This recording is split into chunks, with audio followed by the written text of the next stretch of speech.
بسم اللہ الرحمن الرحیم. میں نے مسٹر بیسٹ کے حوالے سے کسی نے مجھ سے سوال کیا تھا کہ اس کے چینل کو دیکھنا کیسا ہے, ویڈیوز دیکھنا کیسا ہے. تو میں نے تو سرسری اس کے چینل کو جا کے دیکھا, اس پہ میں نے کلپ ریکارڈ کروایا تھا. اس پہ ایک صاحب نے کمنٹ کیا, بلکہ 2 لوگوں کے کمنٹ بڑے مجھے اچھے لگے. تو میں نے سوچا کہ میں دوبارہ اس پہ کلپ بھی ریکارڈ کرواؤں, اور تاکہ میرے اس کلپ کی وضاحت بھی ہو جائے, آپ کو پورا میسج بھی پہنچ جائے. ایک تو دا بلڈی کے نام سے کوئی صاحب ہیں, انہوں نے میسج کیا تھا, اور ان کی گفتگو کا سارا خلاصہ یہ ہے کہ ان کا کانٹینٹ انٹرٹینمنٹ سے بھرا ہوا ہے, لیکن انتہائی ڈینجرس بھی ہے. وہ ایسے کہ اس کا سارا کانٹینٹ بہت سارے پیسے کا دکھاوا اور خود کو ایڈونچر کے نام پہ خطرے میں ڈالنا ہے. اب یہ ایک پوائنٹ ہے کہ بھئی یہ جو ہمارے ہاں ہوتا ہے نا, کوئی پہاڑ پہ چڑھ رہا ہے, اور جناب وہ ہمارے ہاں جو ایک صاحب کا انتقال ہو گیا تھا, کیا نام تھا اس کا, نام کیا تھا, وہ جو پہاڑ پہ چڑھ رہے تھے, بہرحال جو بھی تھے ان کا وہاں انتقال ہو گیا. اس طرح کی ویڈیوز دیکھ کے نا ہمارے لوگوں میں یہ ایڈونچر کرنے کا شوق پیدا ہو جاتا ہے, اور وہ پھر کہتے ہیں میں کیٹو کی پہاڑی سر کروں گا, میں فلاں پہاڑی پہ چڑھوں گا, میں یہ کروں گا. وہ سمندر کے اندر جو آبدوز ہمارے پاکستانی کچھ لوگ گئے, سمندر کی آبدوز کے اندر ان کی جانیں چلی گئیں.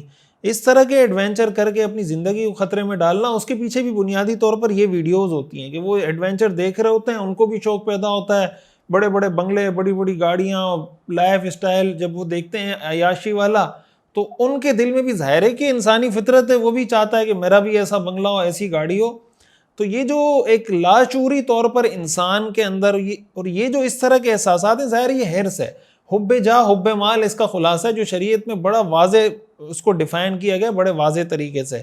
تو یہ حب جاہ حب مال اس کے اندر پیدا ہوتا ہے, اور پھر ظاہر ہے کہ ہر آدمی کو اس طرح کا بنگلہ نہیں مل سکتا, اس طرح کی گاڑی اس کو نہیں مل سکتی, اس طرح کی فیسلٹیز نہیں مل سکتی. نتیجہ یہ ہوتا ہے کہ وہ مایوسی کی طرف جانا شروع ہوتا ہے, اور جناب پھر وہ اللہ سے شکوے شکایت اور یہ ساری چیزیں شروع ہو جاتی ہیں.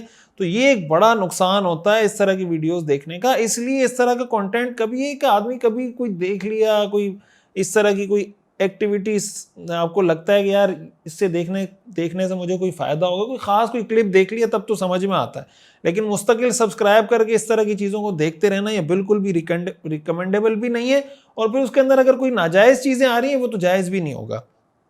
ایک اور کسی نے میسج کیا تھا کہ بھائی مسٹر بیسٹ میں ٹرانسجینڈر دوست نظر آتا رہتا ہے. تو یہ تو بہت خطرے کی بات ہے. اگر اس کے اندر وہ ٹرانسجینڈر دوست اس کا نظر آ رہا ہے, اس کا مطلب تو یہ کہ اگر کوئی اس کو دیکھ رہا ہے تو اس کی نظر میں یہ چیزیں نارملائز ہو جائیں گی کہ بھئی ٹرانسجینڈر ہونا, یا مرد ہو کے عورت بن جانا, عورت ہو کے مرد بن جانا, کہ مجھے یہ فیلنگ آ رہی ہے, مجھے وہ فیلنگ آ رہی ہے.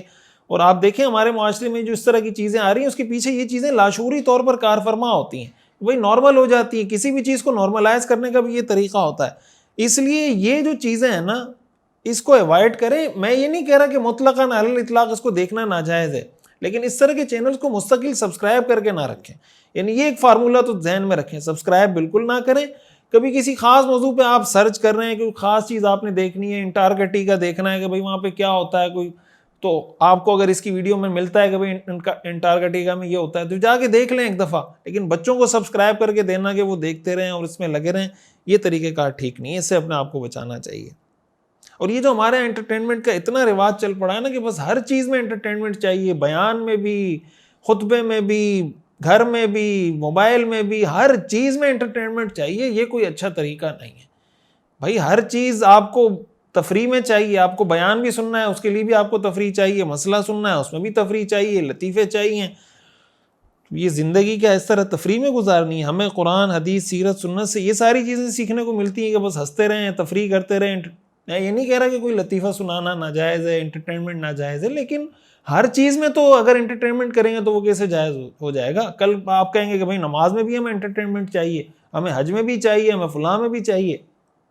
تو یہ جو ہمارا مائنڈ سیٹ بنتا جا رہا ہے نا, اور ہر آدمی ٹینشن میں, ڈپریشن میں, اور ہر چیز میں اس کو یہ انٹرٹینمنٹ کے چکر میں پڑا ہوا ہے, یہ طرز عمل ٹھیک نہیں ہے. اس سے اپنے آپ کو بھی نکالیں, اپنے بچوں کو بھی نکالیں.